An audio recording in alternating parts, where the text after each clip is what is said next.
श्री कृष्ण लीला पुरुषोत्तम भगवान। अध्याय 3। भगवान श्री कृष्ण का जन्म। श्रीमद् भगवद गीता में श्री भगवान कहते हैं कि उनका प्राकट्य, जन्म तथा कार्यकलाप सभी दिव्य हैं और जो उन्हें ठीक से समझ लेता है वह तुरंत ही वैकुंठ जाने का भागी बन जाता है।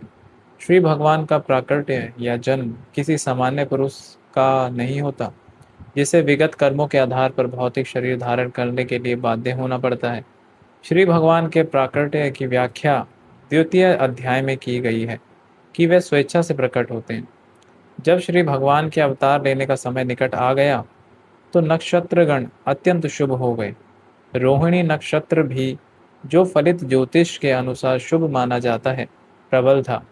रोहिणी ब्रह्मा के प्रत्यक्ष संचालन के अंतर्गत माना जाता है। ज्योतिष के अनुसार नक्षत्रों की उपयुक्त स्थिति के अतिरिक्त विभिन्न ग्रहों की भिन्न भिन्न स्थितियों के कारण शुभ तथा अशुभ क्षण उपस्थित होते रहते हैं।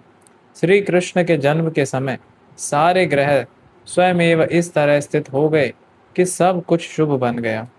उस समय पूर्व, पश्चिम, दक्षिण, उत्तर सभी दिशाओं में शांति और संपन्नता का वातावरण था। आकाश में शुभ नक्षत्र दिख रहे थे और पृथ्वी पर सभी नगरों तथा ग्रामों या गोचरों में तथा जन जन के मन में सौभाग्य के लक्षण दृष्टिगोचर हो रहे थे। नदियां जल से पूर्ण होकर प्रवाहित हो रही थीं और सरोवरों में सुंदर कमल खिले हुए थे। जंगल सुंदर पक्षियों एवं मोरों से पूर्ण थे। जंगल के सारे पक्षी मधुवाणी में गाने लगे और मयूर मयूरियों के साथ नाचने लगे। वायु अपने साथ विविध पुष्पों की सुगंध लेकर मंद मंद बहने लगी, जिसका सुखद स्पर्श मानो मन को मोहने लगा था। और ब्राह्मण अग्नि में यज्ञ करने के अभ्यस्त थे। उन्हें आहुति के लिए अपने अपने घर अत्यंत सुहावने लगने लगे। आसुरी राजाओं के उत्पातों के कारण ब्राह्मणों के घरों में हवन आदि यज्ञ लगभग बंद हो चुके थे, किंतु अब उन्हें शांतिपूर्वक यज्ञ आदि करने का अवसर प्राप्त हो रहे थे। यज्ञ पर प्रतिबंध लगाने के कारण ब्राह्मण मनसा वाचा कर्मणा अत्यंत दुखी थे, किंतु श्री कृष्ण के जन्म के समय उनका सबके मन स्वयमेव प्रसन्नता से पूर्ण हो गए, क्योंकि उन्हें आकाश में श्री भगवान के जन्म लेने की घोषणा करने वाली दिव्य वाणी पुंजारित होती सुनाई दे रही थी। गंधर्व और किन्नर लोक के वासी गाने लगे तथा सिद्ध और चरणों के वासी श्री भगवान की सेवा में प्रार्थनाएं करने लगे। स्वर्ग लोक में देवता अपनी अपनी पत्नियों तथा विद्याधर अपनी अपनी पत्नियों के साथ नाचने लगे। ऋषि मुनि तथा देवता प्रसन्न होकर फूल बरसाने लगे। समुद्र तट पर हल्की हल्की तरंगों की ध्वनि सुनाई दे रही थी और समुद्र के ऊपर आकाश में बादल थे जो मोह गर्जना करने लगे थे। जब ऐसा संयोग उपस्थित हो गया तो घाट घाट वासी भगवान श्री विष्णु अंधेरी रात में श्री भगवान के रूप में देवकी के समक्ष प्रकट हुए, जो एक देवी जैसी लगती थी। उस समय भगवान श्री विष्णु के प्राकट्य की तुलना रात्रि के समय पूर्व दिशा में उदित होने वाले पूर्ण चंद्रमा से की जा सकती थी। यहाँ यह उत्पत्ति उठाई जा सकती है कि चूंकि भगवान श्री कृष्ण अष्टमी के दिन उत्पन्न हुए हैं, अतः उस दिन पूर्ण चंद्रमा उदय हो ही नहीं सकता। इसके उत्तर में यह कहा जा सकता है कि भगवान श्री कृष्ण उस वंश में उत्पन्न हुए जो चंद्रमा की वंश परंपरा में था। अतः यद्यपि उस रात्रि को चंद्रमा अधूरा था, किंतु चंद्रमा के वंश में ही श्री भगवान के जन्म लेने के कारण चंद्रमा अत्यधिक प्रसन्न था। अतः भगवान श्री कृष्ण की कृपा से वह पूर्ण चंद्र के रूप में उदय हो गया। खामेन्यज्ञ नामक ज्योतिष ग्रंथ में भगवान श्री कृष्ण के जन्म के समय नक्षत्रों का अत्यंत सुंदर वर्णन मिलता है। उससे पुष्टि होती है कि उस शुभ क्षण में उत्पन्न हुए शिशु परम ब्रह्म या परम सत्य था। वसुदेव ने उस आश्चर्यजनक बालक को देखा जिसके 4 हाथ थे, जिनमें वह शंख, चक्र, गदा तथा कमल पुष्प धारण किए था, जो श्री वत्स चिन्ह से सुशोभित था, जो कौस्तुभ मणि की माला पहने था, पीतांबर धारण किए था, चमकीले श्याम बादल की तरह लग रहा था, जिसका मुकुट वैदूर्य मणि से अलंकृत था, जो पूरे शरीर में अमूल्य विजावट कुंडल तथा अन्य आभूषण धारण किए था और जिसका केशा राशि में अलंकृत था। बालक के अद्वितीय रूप के कारण वसुदेव आश्चर्यचकित हो गए। नवजात शिशु इस तरह कैसे आभूषित हो सकता है? अतः वह समय समझ गए कि अब भगवान श्री कृष्ण प्रकट हो गए हैं और इस अवसर पर वे अभिभूत हो गए। वसुदेव ने विनीत भाव से आश्चर्य प्रकट किया कि यद्यपि वे भौतिक प्रकृति द्वारा बद्ध सामान्य जीव हैं और ऊपर से कंस द्वारा बंदी हैं, तो भी सर्वव्यापी भगवान श्री विष्णु या श्री कृष्ण अपने मूल रूप में उनके घर शिशु के रूप में प्रकट हुए हैं। कोई भी संसारी बालक आभूषणों एवं सुंदर वस्त्रों से सजकर चार भुजाओं सहित और श्री भगवान के समस्त चिन्हों से युक्त उत्पन्न नहीं होता है। वसुदेव बारंबार उस बालक को निहार रहे थे और विचार कर रहे थे कि इस शुभ वेला को किस तरह मनाया जाए। वे सोचने लगे, सामान्यतया जब पुत्र उत्पन्न होता है तो लोग उस अवसर पर खुशियां मनाते हैं और एक मैं हूं कि मेरे बंदी होते हुए श्री भगवान ने मेरे घर जन्म लिया है। मुझे तो इस शुभ उत्सव को बारंबार मनाने के लिए तैयार रहना चाहिए।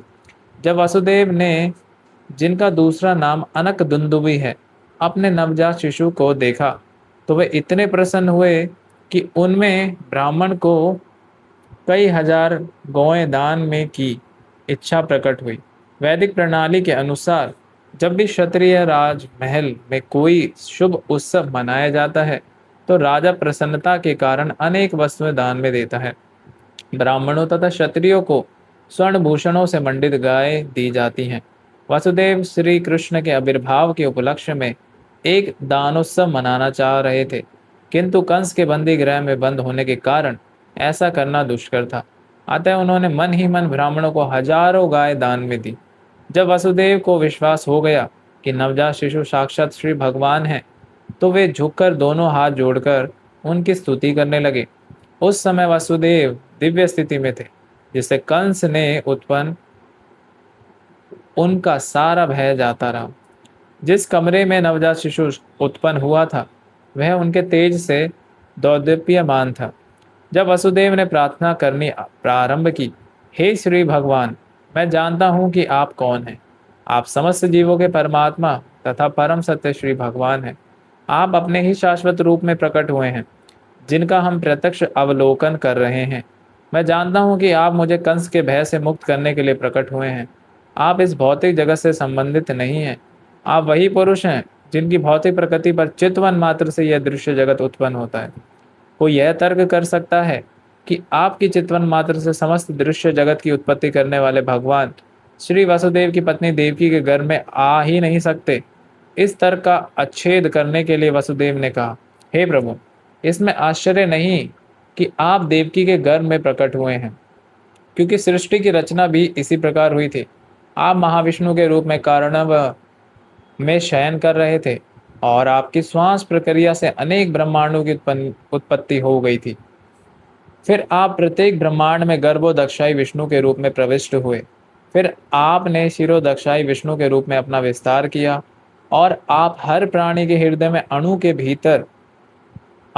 भीतर भी प्रविष्ट हो गए। अतः देवकी के घर में आपका प्रवेश करना उसी प्रकार से समझा जा सकता है। आप प्रविष्ट हुए प्रतीत होते हैं, किंतु उसी के साथ साथ आप सर्वव्यापक हैं। आप भौतिक उदाहरणों के माध्यम से आपके प्रवेश तथा अप्रवेश को समझ सकते हैं। 16 तत्वों में विभाजित होने पर भी संपूर्ण भौतिक शक्ति कायम रहती है। यह भौतिक शरीर 5 स्थूल तत्वों पृथ्वी, जल, अग्नि, वायु तथा आकाश का संयोग मात्र है। जब भी कोई भौतिक शरीर बनता है तो ऐसा लगता है कि यह तत्व पुनः सृजित हो रहे हैं, किंतु वास्तविकता में तो यह है कि सारे तत्व शरीर के बाहर हमेशा विद्यमान रहते हैं। इसी तरह यद्यपि आप देवकी के गर्भ में शिशु रूप में प्रकट हुए हैं, किंतु आप उसके बाहर भी विराजमान हैं। आप सदैव अपने धाम में रहते हैं, फिर भी आप करोड़ों रूप में अपना विस्तार कर सकते हैं। मनुष्य को बहुत ही बुद्धिमान के साथ आपके अवतार को समझना चाहिए, क्योंकि आपसे भौतिक शक्ति की उद्भूत है। आप भौतिक शक्ति के उसी प्रकार मूल स्रोत हैं जिस तरह प्रकाश का स्रोत सूर्य है। सूर्य प्रकाश सूर्यमंडल को आच्छादित नहीं कर सकता। नए आपसे उद्भूत होने के कारण भौतिक शक्ति आपको आच्छादित कर सकती है। आप भौतिक प्रकृति के तीनों गुणों में रहते प्रतीत होते हैं, किंतु वास्तव में ये तीनों गुण आपको आच्छादित नहीं कर सकते। इसे बड़े बड़े बुद्धिमान दार्शनिक जानते हैं। दूसरे शब्दों में, यद्यपि आप भौतिक शक्ति के भीतर प्रतीत होते हैं, किंतु आप उससे कभी आच्छादित नहीं होते। वेदों का कथन है कि परम ब्रह्मा अपना तेज प्रकट करता है, जिसके फलस्वरूप प्रत्येक वस्तु प्रकाशित होती है। ब्रह्म संहिता से पता चलता है कि ब्रह्म ज्योति परमेश्वर के शरीर से उद्भूत होती है और इसी ब्रह्म ज्योति से सारी सृष्टि संपन्न है। श्रीमद् भगवत गीता में यह भी कहा गया है कि श्री भगवान की ब्रह्म ज्योति के आधार स्वरूप है, अतः मूलतः वह ही प्रत्येक वस्तु के आदि कारण है। किंतु अल्पज्ञ सोचते हैं कि जब श्री भगवान इस भौतिक जगत में आते हैं तो वे भौतिक गुणों को ग्रहण कर लेते हैं। ऐसे निष्कर्ष बहुत परिपक्व नहीं हैं और केवल अल्पज्ञ द्वारा ही सिद्धित हैं। श्री भगवान प्रत्यक्ष तथा अप्रत्यक्ष रूप में सर्वत्र विद्यमान हैं। वे इस सृष्टि के भीतर और बाहर भी हैं। वे केवल इस सृष्टि में गर्भोदक्षय विष्णु के रूप में नहीं रहते, वे प्रत्येक परमाणु के भीतर भी हैं। परमाणु का अस्तित्व उनकी उपस्थिति के कारण ही है।